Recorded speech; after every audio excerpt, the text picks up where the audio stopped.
상호관세 26%, 미국의 횡포의 대책은? 도널드 트럼프 미국 대통령이 2일 백악관에서 발표한 새로운 관세로 전 세계가 부글부글 끓고 있습니다.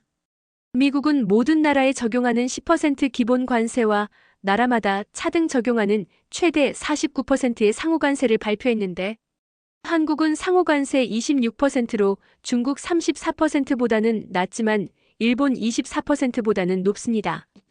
트럼프 대통령이 발표한 자료에는 25%로 나와 있었지만 행정명령 부속서에는 26%로 되어 있습니다.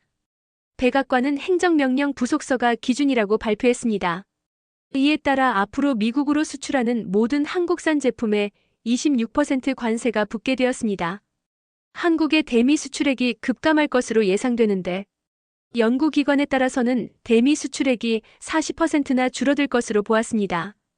또한 많은 한국 기업이 중국, 베트남 공장에서 생산한 제품을 미국에 수출하고 있는데, 이 기업들 역시 미국의 34%, 46%의 관세를 물어야 해 큰 타격을 입을 전망입니다. 한국의 경제 성장률도 하락할 전망이고 심지어 역성장, 국내 총생산 감소 우려까지 나옵니다. 미국의 횡포. 이번 상호관세 지정은 어느 뭐로 보나 미국의 일방적인 횡포입니다. 첫째, 근거와 기준이 엉터리입니다. 상호관세란 무역 상대국과 같거나 비슷한 수준의 관세를 부과하는 방식입니다.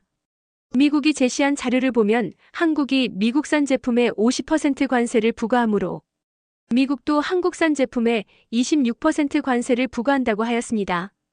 그러나 한국과 미국 사이에는 한미 자유무역협정 FTA가 체결되어 있어 대다수의 품목의 1% 미만, 평균 관세율 0.79%의 관세만 적용됩니다.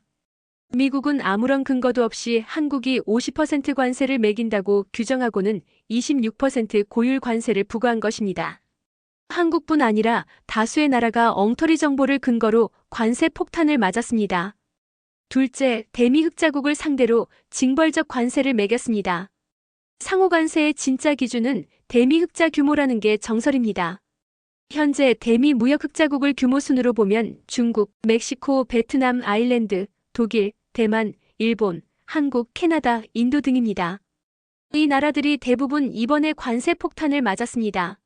미국이 지정한 상호관세율 순으로 주요국을 보면 베트남 46%, 중국 34%, 대만, 스위스, 인도네시아 32%, 남아프리카 공화국 30%, 인도 27%, 한국 26%, 일본 24% 등입니다. 결국 미국이 무역 수지 적자를 줄이기 위해 대미 흑자국에 징벌적 관세를 매긴 셈입니다. 반면 대미 무역 적자국은 대부분 10% 기본 관세를 받았습니다. 그런데 한국의 대미 무역 흑자에는 억울한 면이 있습니다. 일단 한국의 대미 무역 흑자가 최근 몇 년 동안 역대급으로 성장한 것은 맞습니다. 하지만 그 내용을 보면 수출 1위 품목인 자동차의 경우 현대자동차가 6조 3천억 원이나 투자해 미국의 전기차 공장을 건설하는 등 전체 흑자의 78.5%가 미국 현지 재투자에 쓰이는 형편입니다. 또 수출 2위 품목은 일반 기계인데 한국 기업이 미국의 공장을 건설하기 위해 보내는 장비, 설비 등이 수출로 잡히기 때문에 나타나는 현상입니다. 즉 한국의 대미 무역 흑자의 대부분은 미국에도 이익이 됩니다. 그런데도 징벌적 관세 폭탄을 맞아야 하니 굉장히 부당한 조처입니다. 셋째, 기존의 협정을 난폭하게 위반했습니다. 한미 사이의 관세는 한미 FTA로 이미 정해져 있는데 미국이 이걸 무시하고 일방적으로 관세를 매겼습니다. 미국과 FTA를 체결한 나라 가운데 한국에 가장 높은 관세가 부과되었습니다. 이번 조처는 한미 FTA 파기 선언이나 마찬가지입니다. 트럼프 정부는 일기 때도 한미 FTA에 불만을 표하며 재협상을 했습니다. 이때도 미국이 한국에 26% 관세를 부과하려고 해부랴부랴 한미 FTA 재협상을 통해 한국이 크게 양보했습니다. 그래서 이번에도 한미 FTA 재협상을 통해 우리가 크게 양보해야 하는 것 아니냐는 이야기도 나옵니다. 트럼프 2기는 한미 FTA 재협상 같은 번거롭고 시간이 오래 걸리는 방식을 싫어하기 때문에 그때와는 상황이 다르다는 주장도 있습니다. 미국은 기존 협정을 무시하는 신뢰할 수 없는 나라로 전락했습니다. 대책은? 미국의 일방적인 횡포로 안 그래도 심각한 한국 경제에 시한폭탄이 떨어졌습니다. 한덕수 대통령 권한대행이나 최상목 경제부총리는 기업 피해를 막기 위한 대책을 세우겠다며 전전긍긍합니다. 이런 수세적 대응으로는 시한폭탄을 멈출 수 없습니다. 현재 한국은 대통령 권한대행 체제라서 제대로 대응하기 어렵습니다. 그래서 윤석열 파면과 차기 정권 수립이 시급합니다. 차기 정권이 이 문제에 어떻게 접근하느냐도 문제입니다.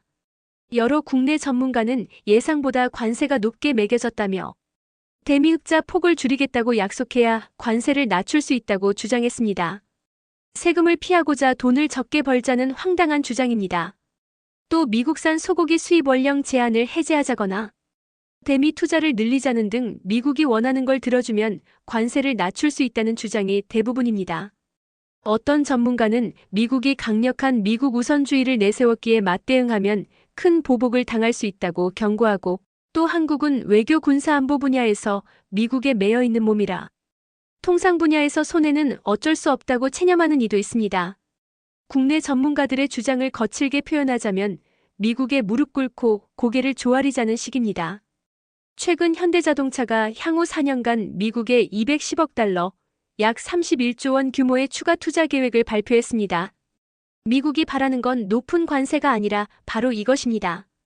우리도 일자리가 없어서 청년 실업이 심각한데 한국 기업들이 막대한 자금을 미국에 투자해야 한다면 이런 불합리한 일도 없습니다. 이와 관련해 캐나다의 동향을 눈여겨볼 필요가 있습니다. 마크 카니 캐나다 총리는 미국의 관세 부과를 두고 대국민 연설에서 피해자인 캐나다 노동자를 지원하고 미국 정부의 관세 정책과 힘 대 힘으로 싸워나갈 것이라고 약속했습니다. 특히 위기 시에는 모든 국민이 단합하는 게 중요합니다. 또 확고한 목표와 힘을 가지고 행동하는 것이 필수라면서 캐나다의 전략 부문을 총동원해서 싸울 것이라고 했습니다. 트럼프 정부 들어 미국의 위협에 고개를 숙이면 더 약탈당하기 때문에 오히려 고개를 들고 강대강으로 대응해야 국익을 지킬 수 있다는 주장이 국제사회에 통용되고 있습니다. 미국에 대응할 수 있는 자산이 한국에 없지 않습니다. 한국 경제 규모는 세계 15위 안에 들기 때문에 결코 무시할 수 없습니다.